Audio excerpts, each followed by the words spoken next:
Bismillahirrahmanirrahim. Assalamualaikum warahmatullahi wabarakatuh.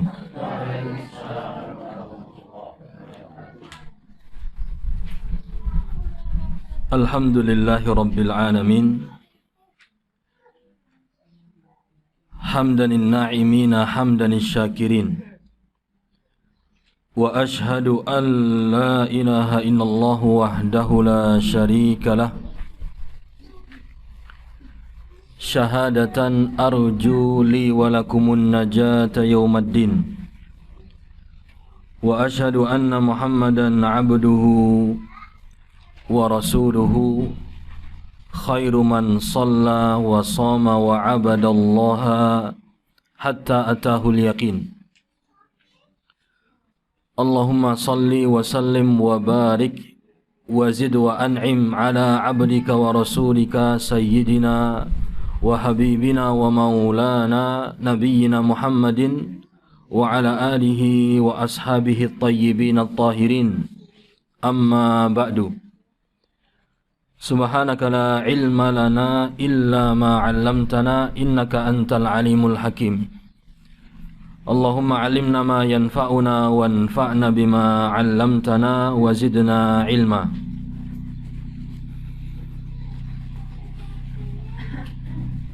Hadirin yang berbahagia, segenap keluarga besar Bani napa niki Mas Chandra? Bani Abdul Basit yang kami muliakan dan kami hormati, akramakumullah. Pada pagi hari ini, hari Ahad 10 Jumadal Ula tahun 1444 dari hijrahnya Nabi kita Ahmad sallallahu alaihi wa alihi wa sahbihi wa baraka wa sallama, yang bertepatan dengan tanggal 4 Desember 2022 miladiyah. Dalam rangka pengajian keluarga, ada sebuah topik pembahasan hadirin sekalian yang patut kita bahas bersama, yang menjadi bagian penting dalam agama kita, merupakan pilar yang akan menguatkan kekuatan umat Islam, adalah bagaimana kita sebagai seorang muslim dan muslimah menguatkan keluarga masing-masing dari kita untuk berkontribusi dalam mengharumkan nama Allah Subhanahu wa taala dan memperjuangkan Islam. Karena sesungguhnya tanggung jawab untuk mengharumkan nama Allah dan membesarkan nama Islam itu bukan hanya tanggung jawabnya kiai maupun ustadz saja, tetapi tanggung jawab kita semua sebagai bagian dari komunitas umat Islam.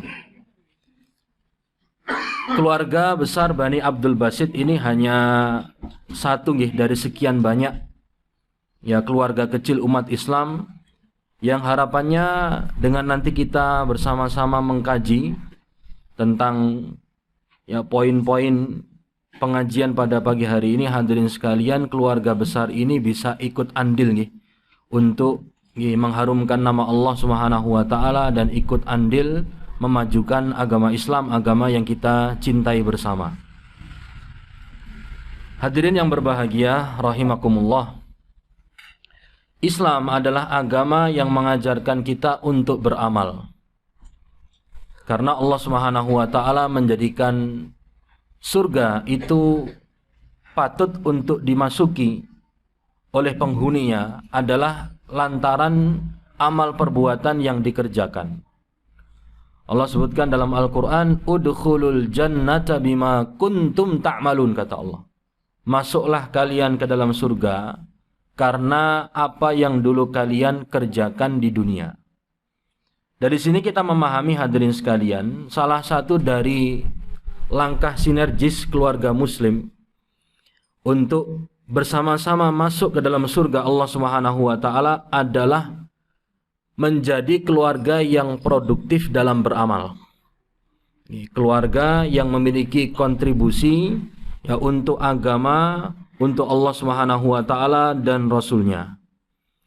Sehingga hadirin sekalian, dalam kita membangun keluarga yang produktif, ya keluarga yang memiliki etos tinggi dalam beramal, ini perlu kita pupuk, ya perlu kita tumbuhkan dan kita kembangkan agar semakin banyak kekuatan-kekuatan umat Islam dan akan semakin solid, ya, bahkan semakin tinggi kewibawaan umat Islam di hadapan umat-umat yang lainnya.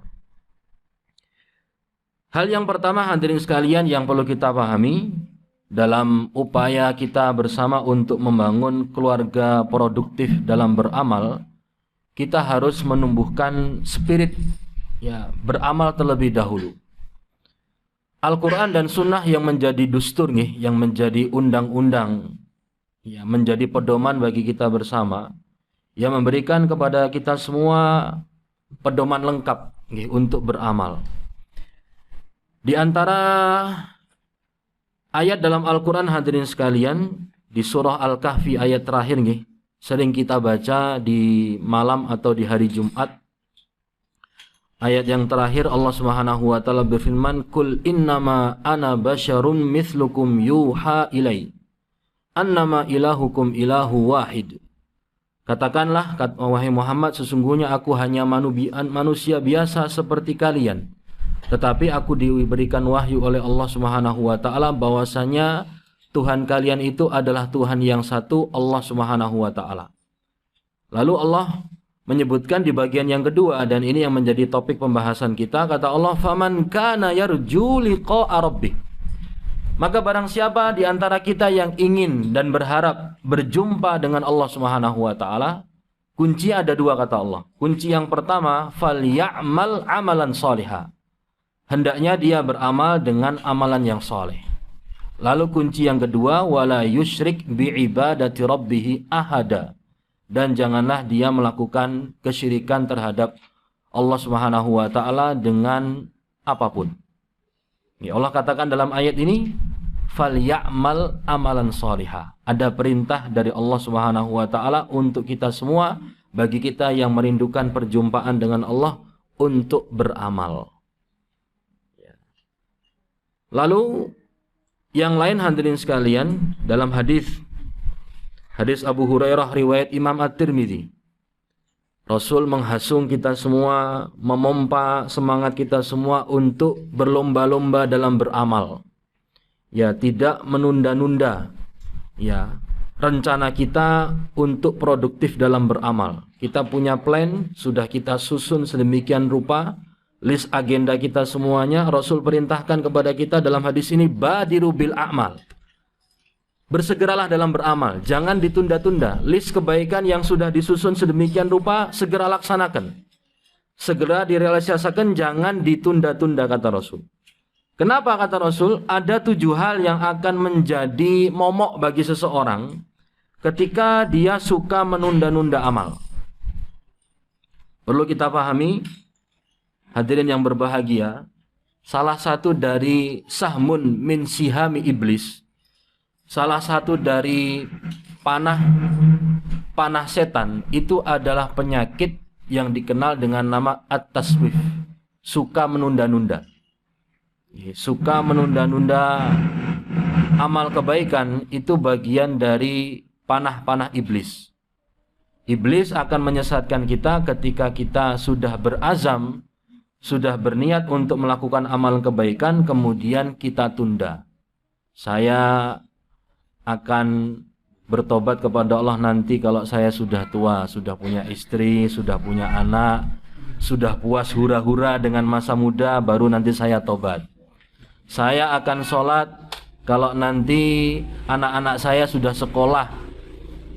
Khawatir malu nanti ditanya, "Pak, ya, di sekolah aku diajari oleh guruku sholat loh, Pak, kok Papa tidak sholat?" Ada orang tua yang seperti itu hadirin sekalian. Ya, sholat, ya menunggu anaknya bertanya nanti, kok kenapa Papa tidak sholat? Bahkan ada juga hadirin sekalian orang tua yang tak tahu diri, mohon maaf. Ditanya sama anaknya, kok Papa tidak sholat? Sudah, kamu dulu saja nak, Papa sholatnya nanti. Kapan Pak? Nunggu mati. Ada, mohon maaf hadirin sekalian, orang tua yang seperti itu tidak punya rasa malu ketika ditanya anaknya seperti itu. Namanya celoteh anak, ya seharusnya direspon oleh orang tua dengan respon yang baik.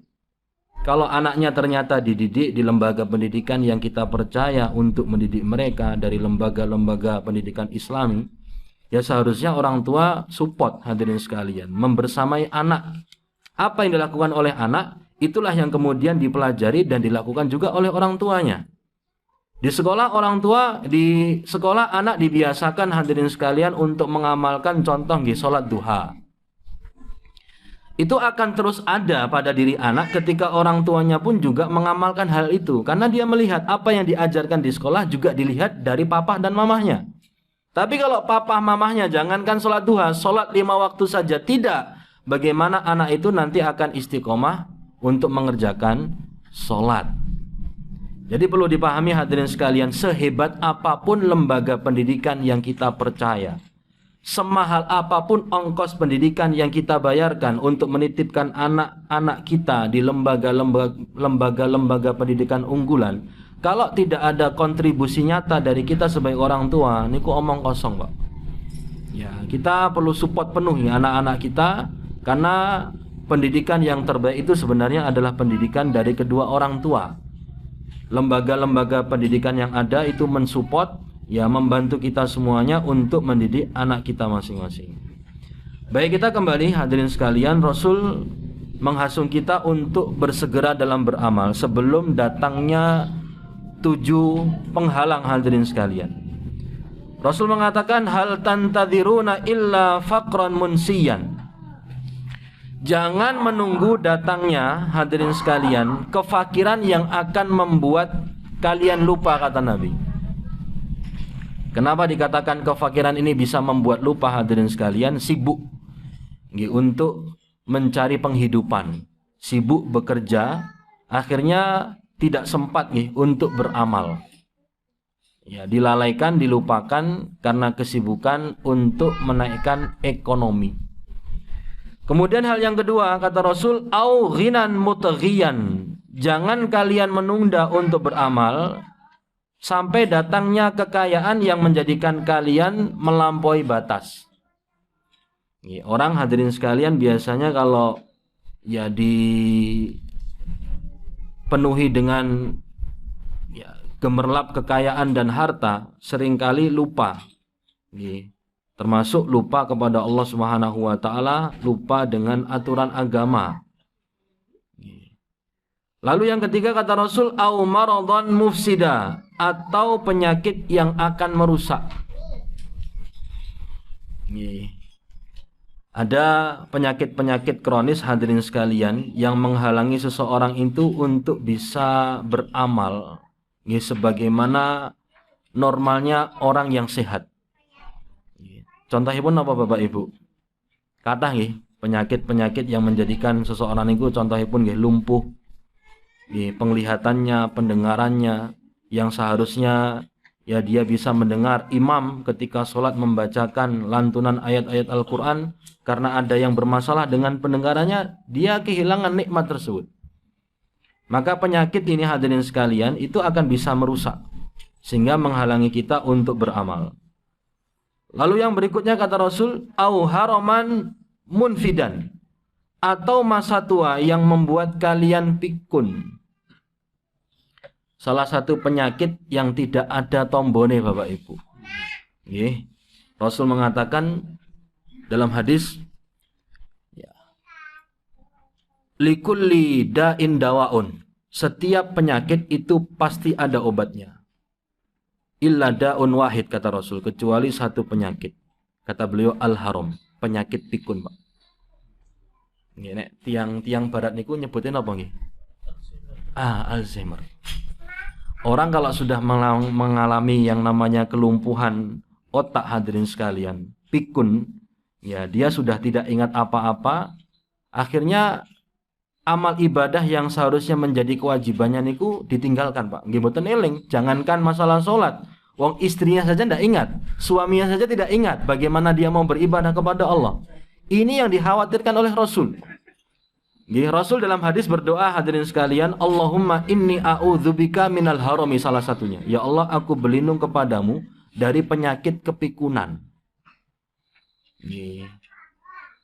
Dan ternyata hadirin sekalian yang sangat mengherankan kita semua, orang-orang Eropa nggih, orang-orang barat dengan kemajuan mereka yang selalu terdepan, selalu berada di persaingan teratas. Ternyata tidak sedikit dari mereka niku yang kemudian di masa tuanya itu tidak bahagia. Terserang penyakit kolowau, penyakit kepikunan. Islam hadirin sekalian memberikan resep kepada kita semua agar kita tidak cepat pikun. Salah satu resepnya yang disebutkan oleh para ulama adalah membaca Al-Quran. Orang yang rajin membaca Al-Quran hadirin sekalian, otaknya niku akan selalu terstimulus, Pak. Apalagi dia bukan hanya sekedar membaca, dia berusaha untuk mengkaji arti dan maknanya. Jadi otak ini dipacu untuk terus berpikir, untuk terus merenung. Yang namanya Al-Quran itu abot, Pak. Allah mengatakan dalam Al-Quran, Inna sanulki alaika qawlan tsaqila, kata Allah. Kami wahyukan kepada engkau Muhammad ucapan yang berat. Mengapa dikatakan berat? Orang yang belajar Al-Quran, Pak, niku perjuangan. Jangan sakit ya. Ngeling-ngeling bagaimana kita mengingat dulu, dia belajar dari Iqra kan disanani karo guru TPA, dimarahi Iqra 1, Iqra 2, Iqra 3, naik ke Iqra 6, nanti belajar Al-Qur'an, capek hadirin sekalian. Kata para ulama, yang namanya memperbaiki bacaan Al-Qur'an itu olahraga mulut, Pak. Napa mulai nek jenengan membaca Al-Qur'an sesuai dengan standarisasi sanad yang bacaannya sesuai dengan bacaan Nabi. Wah niku abot melih. Bawaannya jengkel, bawaannya emosi, bawaannya pun menguji kesabaran. Tetapi itulah hadirin sekalian, ketika seseorang membaca Al-Quran terstimulus, apalagi dia mengkaji makna-makna yang ada di dalamnya. Hati-hati dari penyakit kepikunan, mumpung kita masih sehat, akal kita masih normal, kita manfaatkan untuk banyak beramal. Kemudian yang ke pinten nih? Kelima hadirin sekalian, au mautan mujhizan. Bersegeralah beramal sebelum datangnya kematian yang datang tiba-tiba. Nggih, napa wonten? Nggih, Mas, Mbak, Bapak, Ibu, ya malaikat maut niku datang baik-baik kepada kita. Mas, nyuwun izin nggih. Nyawan jenengan ajeng kula cabut. Mboten enten, Pak. Malaikat maut datang kepada kita niku sewayah-wayah. Ya, tidak pernah memberikan kode, tiba-tiba kok lenggah niku tahu-tahu nyawanya hilang. Banyak kita temukan orang-orang yang mati mendadak hadirin sekalian. Ini yang dikhawatirkan, jangan sampai datang kematian tiba-tiba kemudian kita tidak sempat beramal. Yang keenam hadirin sekalian, awid dajjal fasyarru ghaibin yuntadharu. Jangan kalian menunda beramal sampai tibanya Dajjal. Karena Dajjal adalah seburuk-buruk makhluk yang dinanti. Artinya jangan menunggu hadirin sekalian, nanti ketika sudah ya terlihat tanda-tanda besar hari kiamat. Kalau sudah muncul tanda-tanda besar hari kiamat, salah satunya munculnya makhluk Dajjal, berarti sudah tidak ada lagi kesempatan untuk kita beramal. Lalu yang terakhir kata Rasul, awissa'ata fassa'atu adha wa amar. Jangan tunda beramal sampai nanti datangnya hari kiamat, karena hari kiamat itu sangatlah dahsyat dan sangatlah pahit. Sudah tidak ada lagi kalau matahari niku terbit dari tempat terbenamnya, Pak. Kita tidak lagi kesempatan untuk beramal. Dari ayat ini dan hadis ini hadirin sekalian, mudah-mudahan ini menjadi pemompa semangat kita semua untuk beramal. Ya, mumpung kita masih diberikan nikmat sehat, nikmat waktu luang, nikmat bisa melakukan aktivitas secara normal, monggo dimanfaatkan sebaik-baiknya untuk beramal, menjadi individu muslim dan muslimah yang produktif, yang punya peran aktif dalam beramal. Pembahasan yang kedua hadirin sekalian, perlu kita pahami tentang jenis amal dalam agama kita, agar kita tidak sempit dalam memahami kamus beramal itu hanya identik dengan sholat, masjid, bulan Ramadan, poso, nanti bayar zakat fitrah, dan seterusnya. Itu adalah ibadah yang memang lumrah di masyarakat hadirin sekalian. Kita perlu memahami hal ini agar ya mindset kita, agar pola pikir kita terhadap memahami amal ibadah itu luas. Para ulama menjelaskan, amal dalam agama kita niku terbagi menjadi dua. Ada amal yang manfaatnya terbatas, ada amal yang manfaatnya luas. Amal yang kategorinya amal yang qasir, manfaatnya terbatas, ini lebih kepada rutinitas, ya kewajiban kita kepada Allah Subhanahu wa taala yang pahala dan keuntungannya hanya untuk kita. Artinya hadirin sekalian, keuntungannya itu hanya didapatkan oleh pelakunya saja. Contoh kata nih seperti yang tadi kami sebutkan nih, salat 5 waktu, kita puasa, niku ibadah-ibadah yang bermanfaat, istimewa, luar biasa, tetapi hanya untuk diri kita.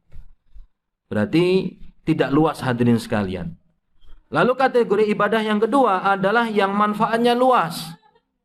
Bukan hanya kita saja yang menikmati manfaatnya, tetapi orang lain Pak niku ikut, yang merasakan, ikut menikmati dari manfaat ibadah tersebut. Nah, inilah yang dimaksud dengan amalan yang produktif. Ibadah yang bukan hanya menguntungkan diri kita, tetapi ibadah yang juga ikut menjadikan orang lain kecipratan keuntungan dari amal ibadah yang telah kita lakukan bersama. Nah, ini dalam agama kita hadirin sekalian namanya amal ibadah kategori amal muta'addi. Ya, yang manfaatnya itu besar, manfaatnya luas, bisa dirasakan oleh orang banyak. Tidak hanya di dunia, tetapi juga untuk nanti di akhirat. Nah, kita sebagai seorang muslim dan muslimah, hadirin sekalian yang berbahagia, ra'akumullah, perlu cerdas nih dalam beramal.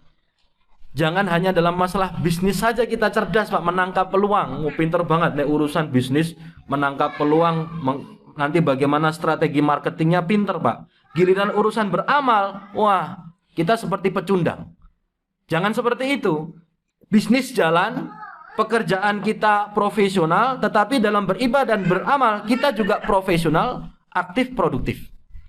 Ini yang harus kita perkuat dan perbaiki bersama. Dilengkapi hadirin sekalian. Prestasi kita di kalangan rekan-rekan kita, di kalangan relasi kita luar biasa. Urusan lobby-melobi kita jagonya. Urusan membuka peluang pasar kita adalah ahlinya. Urusan dalam mencari peluang-peluang pekerjaan kita nomor wahid. Tetapi hadirin sekalian, itu jangan berhenti di sana.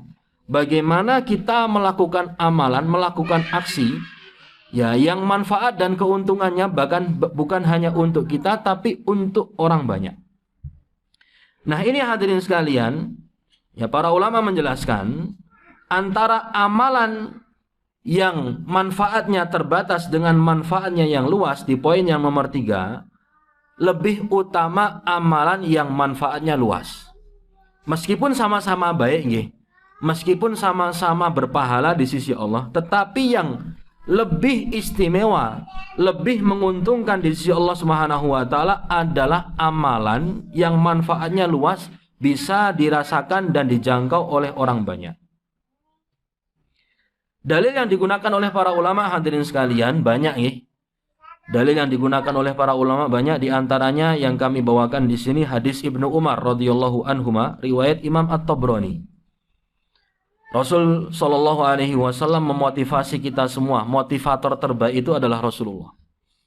Dibandingkan dengan motivator-motivator muda yang sekarang bermunculan bagaikan cendawan di musim penghujan hadirin sekalian, kalau kita kembali kepada literatur Islam, Rasul itu sebagai motivator terbaik sebenarnya.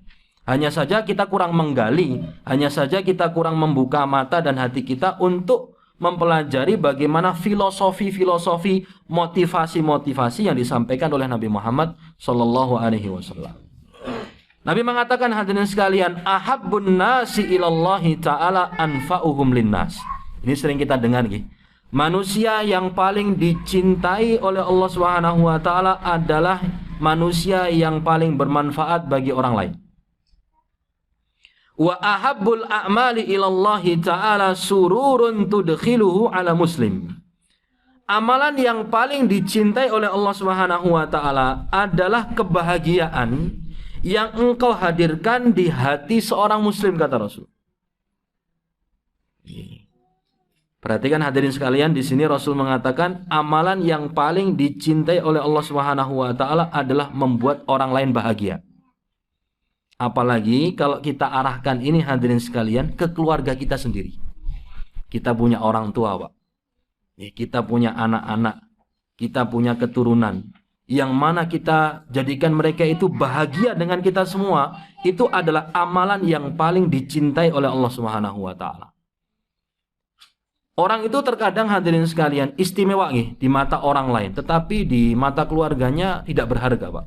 Betapa banyak nih orang-orang yang luar biasa, mereka dalam mengejar gelar akademik, Pak, dicari sampai nanti sing paling pol, gelar profesor doktor. Jadi hari-hari itu tesis-tesis penelitian-penelitian, Pak. Selalu di perpustakaan, meneliti, membaca, mengkaji, menyusun makalah dan seterusnya. Anak dan istri tidak pernah dia sapa, Pak. Di kalangan orang-orang akademisi luar biasa bapak ini. Oh, Masya Allah, bapak ini dekan di kampus ini, bapak ini rektor di kampus ini. Luar biasa, Pak. Orang mengacungkan 2 jempol. Tapi ketika kita tanya kepada anaknya, Allah, bapakku itu apa? Ya, bapakku itu tidak pernah menyapa dan mendidik kami. Sibuk hadirin sekalian dengan karir, tapi melupakan sinten keluarga.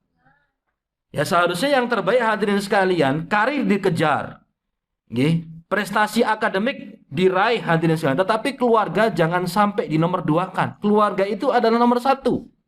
Begitu pula anak-anak hadirin sekalian. Sebelum dia membahagiakan orang lain, teman-temannya, dia punya komunitas gowes, contohnya. Ada komunitas mancing. Ya, seharusnya loyal dia itu bukan kepada mereka terlebih dahulu, loyalnya kepada kedua orang tuanya.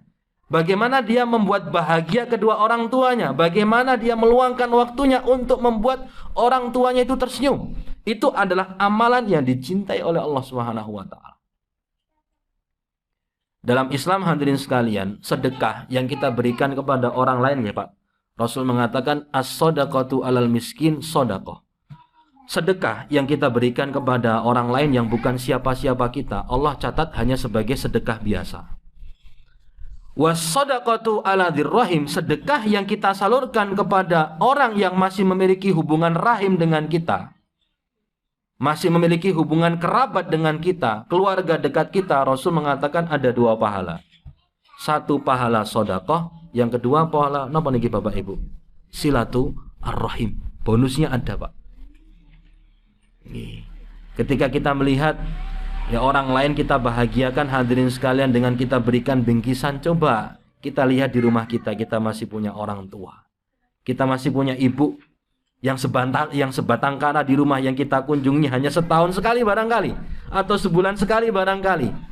Luangkanlah waktu kita untuk membersamai mereka. Jangan sampai kemudian hadirin sekalian, kita ini luar biasa profesional di hadapan rekan-rekan kita, tapi di mata orang tua kita dianggap sebagai anak yang durhaka. Ini terbalik hadirin sekalian. Sehingga marilah hadirin sekalian kita cerdas dalam beramal. Kita hadirkan kebahagiaan untuk orang muslim, terlebih lagi mereka orang-orang yang memiliki hubungan kekerabatan dengan kita. Kemudian Rasul mengatakan amalan yang juga dicintai oleh Allah Subhanahu wa taala, takshifu anhu kurbatan, mengangkat kesusahan dari orang lain, au taqdi anhu dainan, membayarkan utangnya, au tatrudu anhu ju'an, atau menghilangkan rasa laparnya. Semua ini hadirin sekalian menghadirkan kebahagiaan, menghilangkan kesusahan, membayarkan hutangnya, atau menghilangkan rasa laparnya. Ketika kita berikan ini semuanya kepada keluarga kita, plus Pak, ada bonus pahala dari Allah Subhanahu wa taala. Lalu Rasul mengatakan wala an amshiya ma'a akhin fi hajatin ahabbu ilayya min an a'takifa fi hadzal masjid, yakni Masjidil Madinati syahra. Kata Rasul, sesungguhnya aku berjalan bersama saudaraku untuk menyelesaikan sebuah keperluan, itu lebih aku cintai daripada beriktikaf di Masjid Nabawi selama 1 bulan penuh hadirin sekalian. Rasul mengatakan aku lebih suka membantu temanku, aku lebih suka membantu saudaraku daripada aku beribadah iktikaf selama 1 bulan di Masjid Nabawi. Kita tahu hadirin sekalian, sekali sholat di Masjid Nabawi kata Rasul itu lebih utama dibanding 1000 kali sholat Pak di tempat-tempat yang lainnya.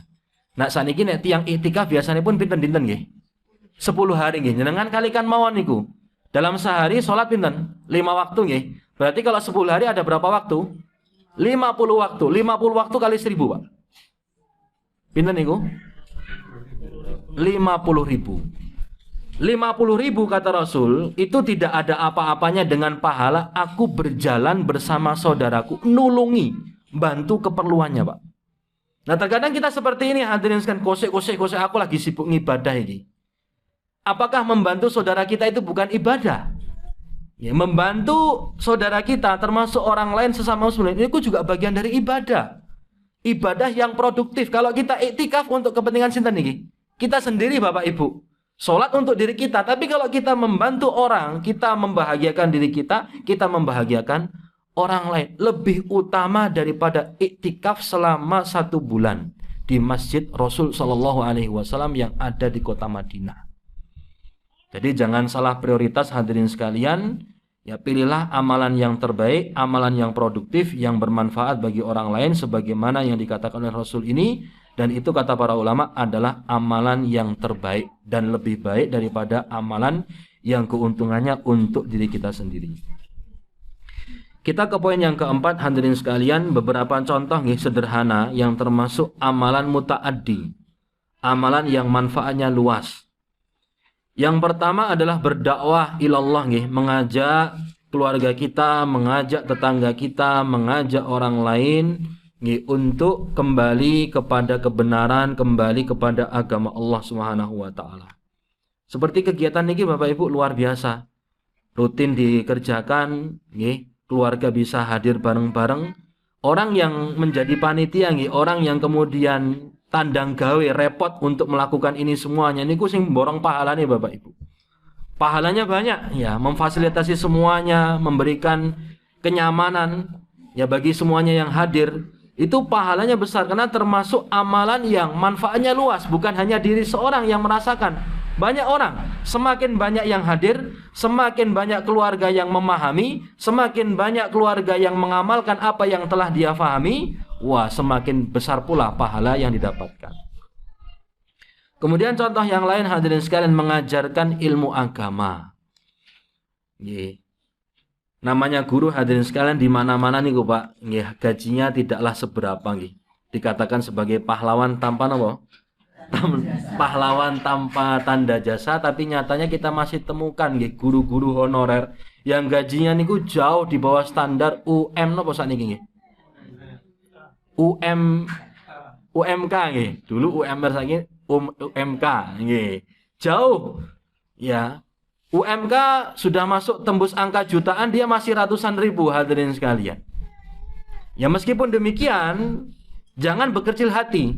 Apalagi yang kita ajarkan, kita sebagai guru agama yang mengajarkan kepada anak-anak tentang ilmu agama. Termasuk yang kita temukan di masyarakat kita, bagian kecil, lingkup kecil dari orang yang ikut andil mengajarkan ilmu agama yang kita lihat Bapak Ibu di masjid-masjid tiap sore. Guru napa niku?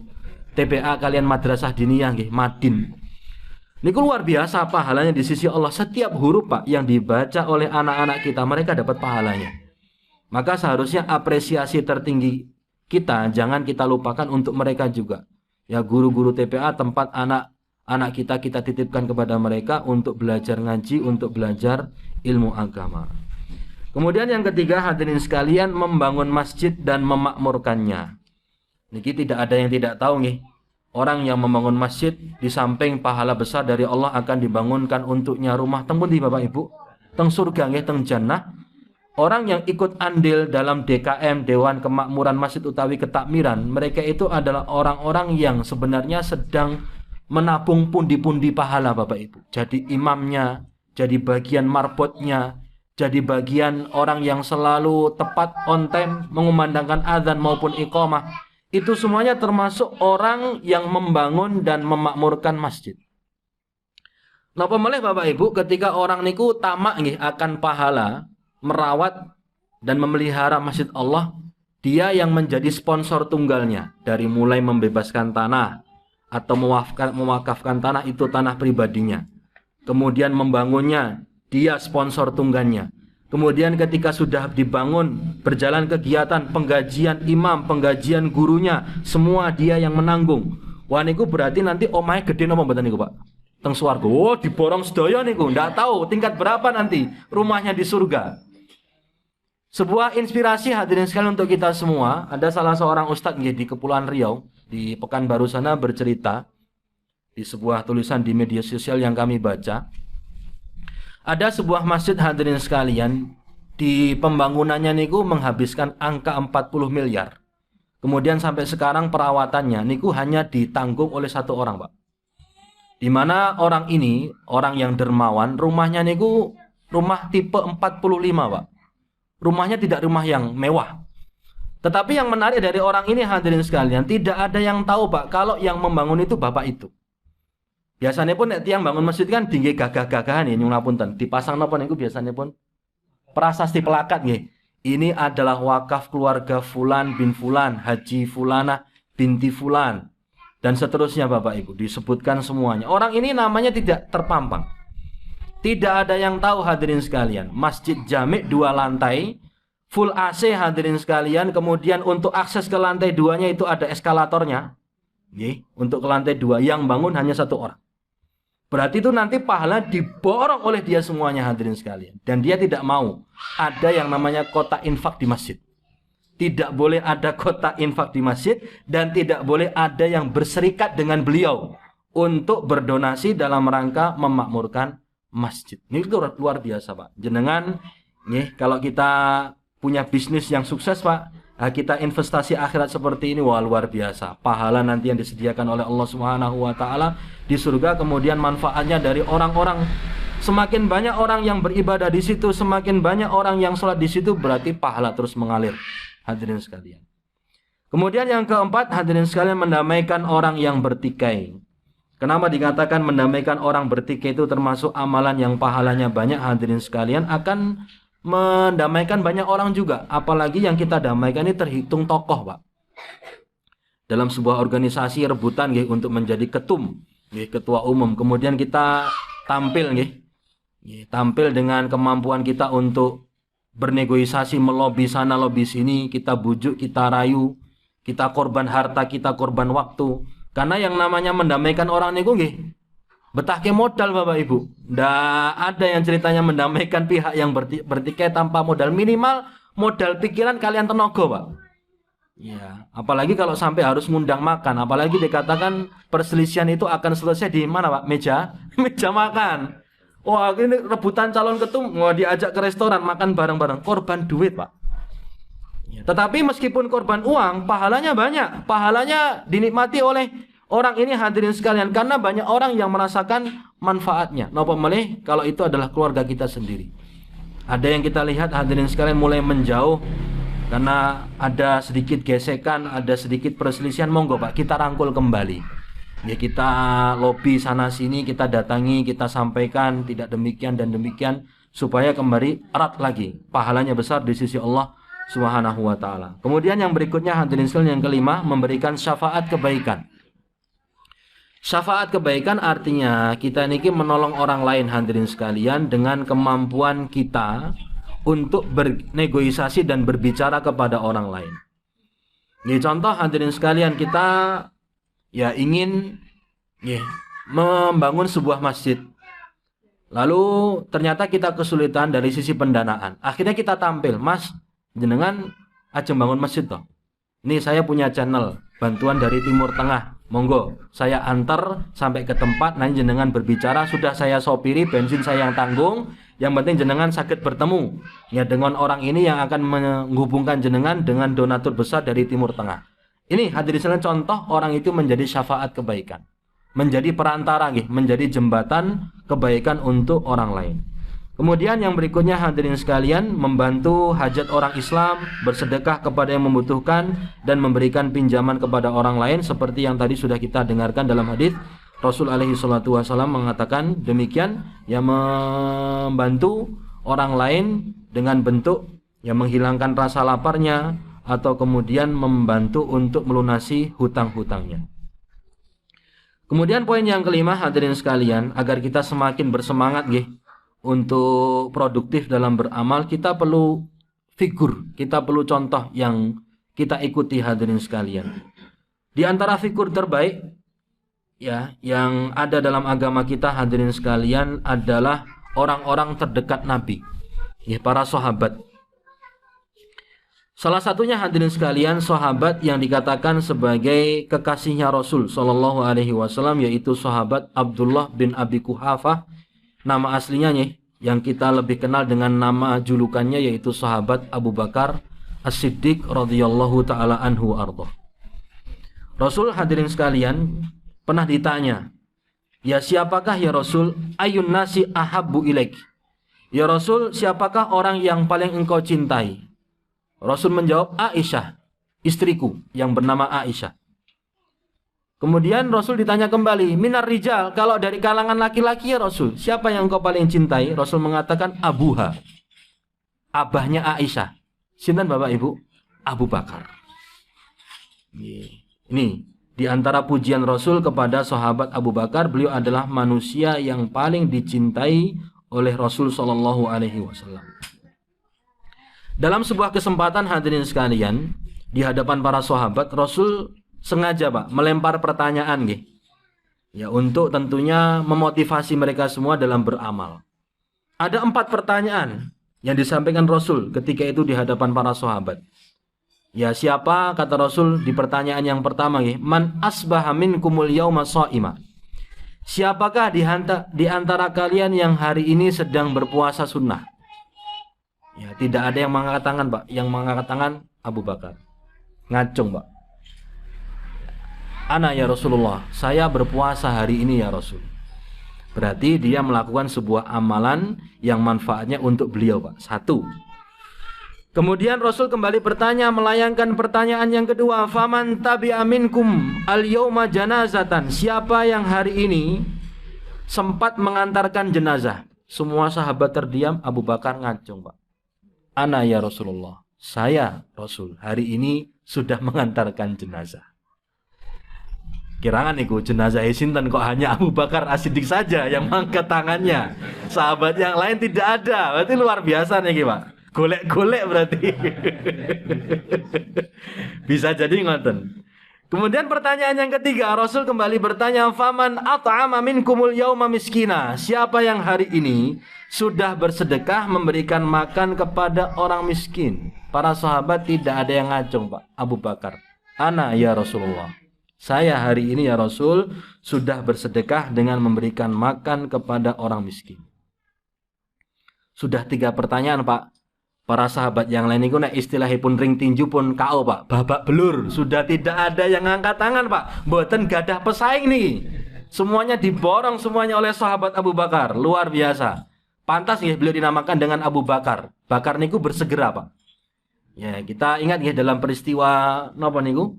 Peristiwa Isra dan Mi'raj. Sebelum itu peristiwa ketika Nabi mendakwahkan Islam, di antara as-sabiqun al-awwalun, orang-orang yang mula-mula masuk Islam adalah sahabat Abu Bakar, sehingga beliau dikenal dengan panggilan Abu Bakar. Dalam peristiwa Nabi diperjalankan di malam hari Isra dan diangkat ke langit Mi'raj, hadirin sekalian, ketika semua orang tidak percaya, menganggap Nabi Muhammad niku ngelantur ngelindur, Abu Bakar mengatakan kalau seandainya Rasul bercerita dengan yang lebih aneh atau lebih gila daripada cerita Isra Mi'raj ini, aku akan percaya. Maka kemudian beliau digelari As-Siddiq, orang yang mempercayai atau membenarkan Nabi Muhammad Sallallahu Alaihi Wasallam. Belum selesai 3, Rasul bertanya, Pak. Pertanyaan yang keempat, faman ada minkumul yauma marido. Siapa hari ini yang sudah menjenguk orang sakit, Pak? Mendel sedoyo. Semuanya hening. Ana ya Rasulullah. Abu Bakar ngangkat tangan. Saya Rasul sudah menjenguk orang sakit hari ini. Lalu kemudian Rasul mengapresiasi, memuji, memberikan penghargaan kepada sahabat Abu Bakar. Beliau mengatakan, majtama'na fi mri'in illa dakhalal jannata. Keempat sifat ini tidaklah terkumpul pada diri seseorang kecuali dia pasti masuk surga.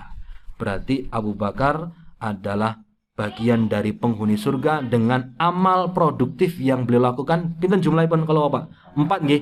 1 hanya untuk diri beliau, puasa nggih. Kemudian yang ketiga untuk orang lain, Pak. mengantar jenazah, bersedekah kepada orang miskin, setunggal mana apa? Menjenguk orang sakit. Luar biasa. Contoh nggih sahabat Abu Bakar yang produktif dalam beramal. Kemudian yang keenam hadirin sekalian, tentang masalah urgensi sinergi nggih keluarga dalam kebaikan. Kita perlu paham hadirin sekalian, nggih keluarga itu adalah kalau kata orang nggih harta yang paling apa, Pak? Berharga nggih. Keluarga itu adalah harta yang paling berharga.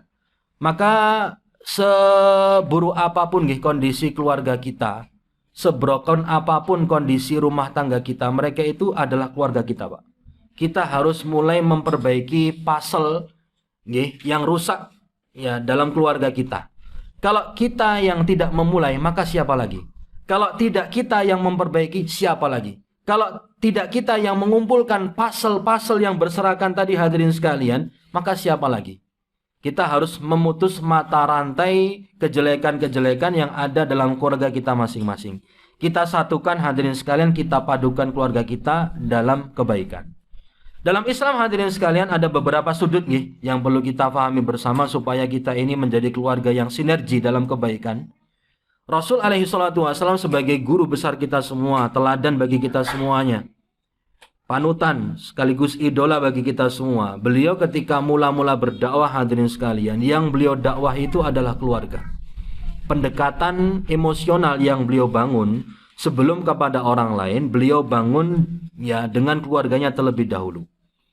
Kita tahu dalam pelajaran sirah Nabi hadirin sekalian, Nabi niku dia mendapatkan perintah dari Allah Subhanahu wa taala untuk mulai berdakwah ketika beliau berusia 40 tahun.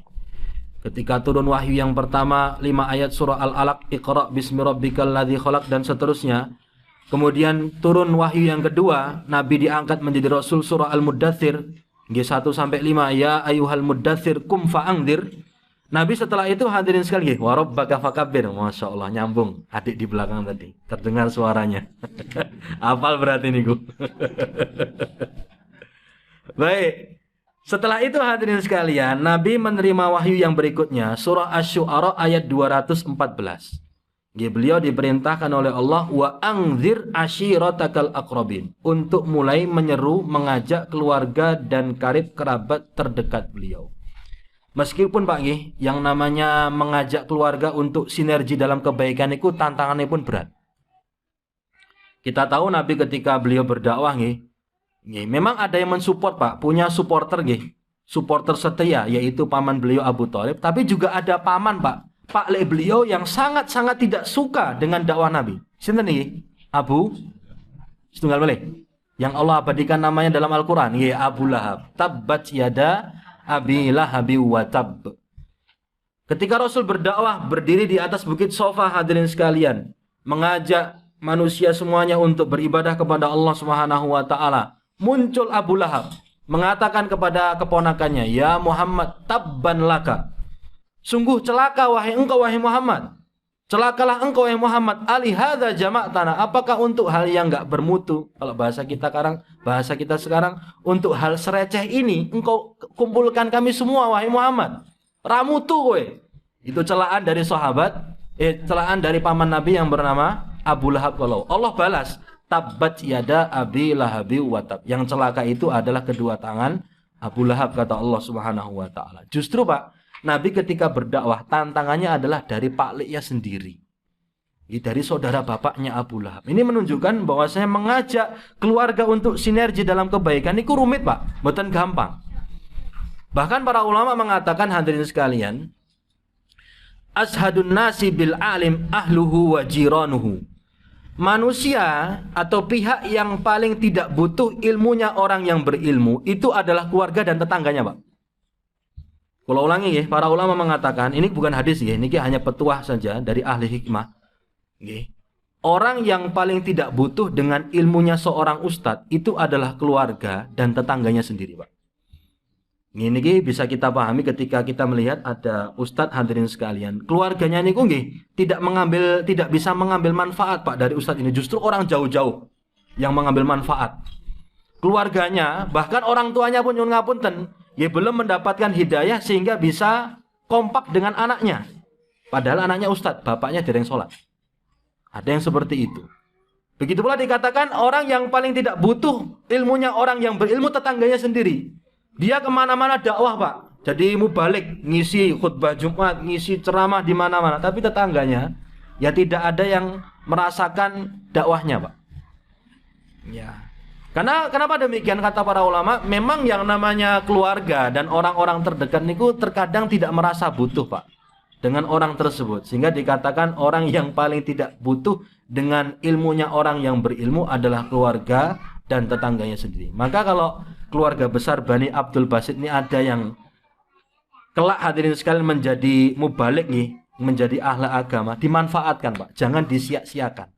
Ya, kita adakan acara keluarga seperti ini, kemudian kita persilahkan, meskipun dia lebih muda daripada kita, dia punya ilmu hadirin sekalian, biarkan dia berbicara, berbagi ilmu kepada kita semua. Maneman dimanfaatkan oleh orang lain tapi disia-siakan oleh keluarga. Sayang Pak, itu investasi. Kalau kita satu saja orang yang hafal Quran, satu saja yang hafal hadis, satu saja yang mengerti ilmu agama, satu saja yang menjadi ustadz atau ustadzah, monggo Pak, dimanfaatkan. Kita gali potensinya, kita berikan panggung kepada dirinya untuk mengeksploitasi, mengeksplor apa kemampuan dia supaya manfaatnya kita rasakan bersama. Karena tadi yang paling seharusnya paling mendapatkan manfaat itu adalah keluarga. Bersinergi dalam kebaikan hadirin sekalian diawali dari keluarga. Sudut yang berikutnya hadirin sekalian, agama kita memerintahkan kita untuk saling gotong royong, ta'awun. Allah sebutkan di surah Al-Maidah ayat 2, wa ta'awanu 'alal birri wat taqwa. Tolong menolonglah kalian dalam kebajikan dan ketakwaan. Kalau kita dengan orang lain, dengan rekan kerja kita, dengan koneksi-koneksi dan relasi-relasi bisnis kita bisa bertahun Pak, bisa gotong royong. Kenapa kok dengan keluarga tidak?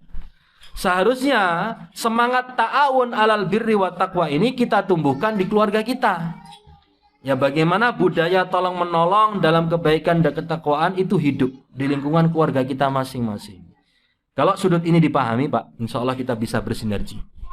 Ya, ini tentunya berat hadirin sekalian untuk ya menghidupkan budaya ta'awun, tolong menolong dalam kebajikan dan ketakwaan. Kemudian yang berikutnya, sudut yang ketiga hadirin sekalian, loyalitas orang-orang beriman. Orang-orang beriman itu terikat dengan hubungan saling cinta mencintai, saling sayang menyayangi hadirin sekalian. Allah sebutkan di surah At-Taubah ayat 71, wal mu'minuna wal mu'minatu ba'duhum awliya'u ba'din, kata Allah.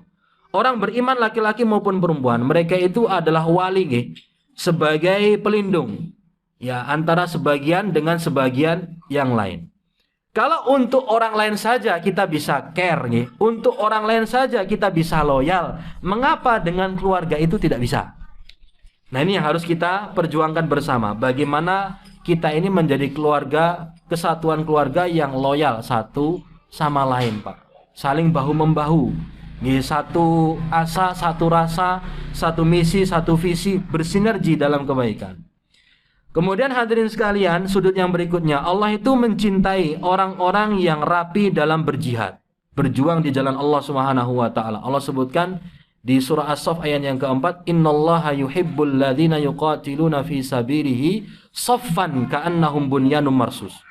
Sesungguhnya Allah mencintai orang-orang yang berperang di jalannya dalam keadaan rapi Pak, berbaris berbaris rapi, kata Allah, seperti bangunan yang kokoh.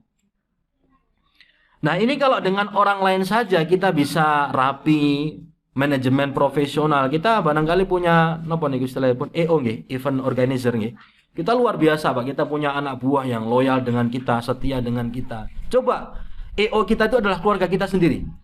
Kita buat keluarga kita itu punya event organizer untuk acara-acara keislaman, pernikahan islami, akikoh islami, syukuran islami. Kita EO-nya Pak, kita libatkan keluarga kita. Oh, luar biasa hadirin sekalian.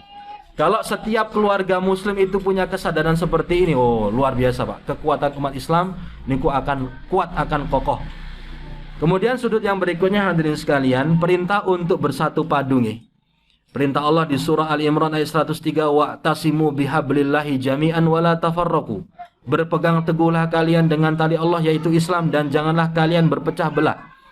Ini kalau kita arahkan kepada keluarga kita luar biasa Pak. Kita menjadi keluarga yang kompak, kita menjadi keluarga yang bersatu dalam kebaikan, semuanya bisa saling legowo, semuanya bisa saling tenggang rasa, semuanya bisa diajak kerjasama, yang kurang dilengkapi, yang kelebihan untuk melengkapi yang kurang, dan seterusnya. Tentu ini akan menjadi padu, hadirin sekalian, menjadi kekuatan keluarga yang kuat dalam kebaikan. Lalu sudut yang berikutnya, hadirin sekalian, di surah Al-Asr Allah menjelaskan sebab akan keselamatan dari kerugian. Kata Allah, innal insana lafi khusrin. Semua manusia dalam kerugian. Kata Allah, kecuali orang-orang yang beriman, beramal soleh, wa tawasau bil haqqi wa tawasau bis sabri. Ini kalau kita arahkan kepada keluarga, kita saling memberikan wasiat kepada keluarga, hadirin sekalian, untuk menetapi kebenaran, untuk menetapi kesabaran, luar biasa. Akan menjadi sumber power, sumber energi untuk keluarga kita, hadirin sekalian, dalam produktif untuk kebaikan. Lalu yang terakhir dalam hadis, hadirin sekalian, Rasul memberikan perumpamaan filosofi orang-orang beriman itu seperti satu bangunan. Rasul mengatakan al-mu'min lil mu'min kal bunyan yashuddu ba'duhu ba'dha. Orang beriman untuk orang beriman yang lain itu bagaikan satu bangunan, saling menguatkan satu sama lain. Dalam riwayat yang lain Rasul mengatakan perumpamaan orang beriman dalam kasih sayang mereka, dalam cinta mencintai mereka itu kamatsalil jasadil wahid, seperti satu tubuh. Kalau ada satu yang merasakan sakit, semuanya ikut merasakan demam dan ikut begadang. Nah ini kalau kita dalam keluarga kita tumbuh kesadaran seperti ini, Pak, tentunya tidak akan ada dari keluarga kita yang terlantar. Ya, kita merasa keluarga itu adalah bagian dari kita, menjadi part, menjadi bagian besar di keluarga, menjadi bagian inti di tubuh kita. Kalau ada satu sakit, semuanya ikut merasakan sakit. Ada yang kurang, ya kita juga ikut merasa kekurangan. Ada yang perlu dibantu, nah kita bergerak untuk membantu mereka semuanya. Yang terakhir, hadirin sekalian, dari pembahasan kita pada pagi hari ini tentang masalah prinsip produktif beramal dengan yang terbaik. Setelah kita memahami, hadirin sekalian, bahwa Islam itu ya menyeru kita semuanya untuk rajin beramal. Lalu bagaimana kita memilih amal yang terbaik, yaitu amal yang produktif, amal yang kita kerjakan bersama keluarga kita. Kita harus paham, hadirin sekalian, kita hidup di dunia ini, umur kita terbatas. Energi kita pun juga akan habis. Sehingga kita harus ya memilih yang terbaik, kita memprioritaskan amalan yang paling bermutu di sisi Allah Subhanahu wa taala. Prinsip ini, hadirin sekalian, Allah sebutkan di surah Al-Mulk ayat kedua. Allah mengatakan alladzi khalaqal mauta wal hayata, apa Bapak Ibu, liyabluwakum ayyukum ahsanu amala, kata Allah. Dialah Allah yang menciptakan kematian dan kehidupan untuk menguji kalian siapakah di antara kalian yang ahsanu amala, yang amalannya paling terbaik. Bukan Allah mengatakan aktsaru amal lagi, bukan siapa yang paling banyak amalnya, tapi yang paling terbaik. Maka prinsipnya, hadirin sekalian, sedikit tetapi kontinu, sedikit tetapi selaras dengan petunjuk Allah maupun sunnah Rasul Shallallahu Alaihi Wasallam, itulah yang terbaik. Yang dikatakan sebagai ahsanu amala, amalan yang berkualitas, amalan yang terbaik. Lalu yang kedua, hadirin sekalian, dari prinsip ini di surah Al-Imran ayat 92 dalam masalah sedekah, Pak. Dalam masalah kita berdonasi, Allah mengatakan lan tanalul birra hatta tunfiku mimma tuhibbun. Kalian tidak akan mencapai suatu nilai kebaikan sampai kalian menginfakkan apa yang kalian cintai. Berarti, hadirin sekalian, dalam kita beramal, dalam kita melakukan aksi produktif beramal, pilihlah sesuatu yang terbaik yang kita bisa berikan untuk orang lain, termasuk kepada keluarga kita. Ya, kalau seandainya kita tidak suka tidak sudi untuk menerima barang yang tidak baik, maka janganlah kita memberikan kepada keluarga kita atau orang lain barang yang tidak baik. Kalau kita suka orang lain memberikan kepada kita barang yang istimewa, maka perlakukanlah keluarga kita dan orang lain dengan perlakuan istimewa dengan barang pemberian yang juga istimewa. Ya, ini prinsipnya, hadirin sekalian. Jangan kemudian, mohon maaf sampah, Pak, yang kita berikan kepada orang lain. Diberikan baju second baju bekas, rombengan Malaysia, rombengan Korea, ya sudah tidak tahu itu sudah berapa kali pakai, sudah cuci kering pakai Pak, cukerpa berapa kali dipakai oleh berapa orang kita berikan kepada orang. Kita merasa tidak butuh, wis tak keke keluargaku, tak keke dulurku singkai. Jangan Pak. Prinsip kita berikanlah yang terbaik untuk orang lain. Mudah-mudahan dengan seperti itu hadirin sekalian akan tumbuh rasa cinta di antara kita. Kemudian Allah Subhanahu wa taala akan memberikan balasan yang terbaik pula untuk kita semuanya. Ini hadirin sekalian ya beberapa pembahasan yang pada intinya hadirin sekalian bermuara kepada amal kebaikan yang produktif yang kita lakukan bersama hadirin sekalian. Semangat dan terus ya berkontribusi untuk Islam, untuk agama Allah Subhanahu wa taala dan ajaran Rasul sallallahu alaihi wasallam dengan kesadaran dari kita masing-masing untuk beramal. Pilihlah amal yang terbaik untuk diri kita masing-masing. Demikian hadirin sekalian yang kita pelajari. Wonten sesi tanya jawab wonten Mas Andra. Barangkali ada yang belum dipahami atau ingin ditanyakan, dipersilahkan hadirin. Cekap semanten Bapak Ibu, kula akhiri untuk rangkaian pengajian pada pagi hari ini. Kami haturkan terima kasih jazakumullah khairan kepada Mas Chandra dan segenap keluarga Bani Abdul Basit atas undangannya. Saya sangat senang dan berbahagia bertemu dengan saudara-saudara muslim di sini. Semoga Allah Subhanahu wa taala senantiasa memberikan taufik dan hidayah kepada kita semua, membimbing kita semua dalam kebaikan, kelak mewafatkan kita semua dalam keadaan yang baik, husnul khatimah, dan memasukkan kita semua ke dalam tempat yang terbaik yaitu surga Firdaus Allah Subhanahu wa taala yang tertinggi al-a'la. Amin ya rabbal alamin. Monggo ditutup kanthi doa kafaratul majelis. Subhanakallahumma wa bihamdika nasyhadu an la ilaha illa anta nastaghfiruka wa natubu ilaik. Wa sallallahu ala nabiyyina Muhammad wa sallam walhamdulillahi rabbil alamin. Tsumma assalamu alaikum warahmatullahi wabarakatuh.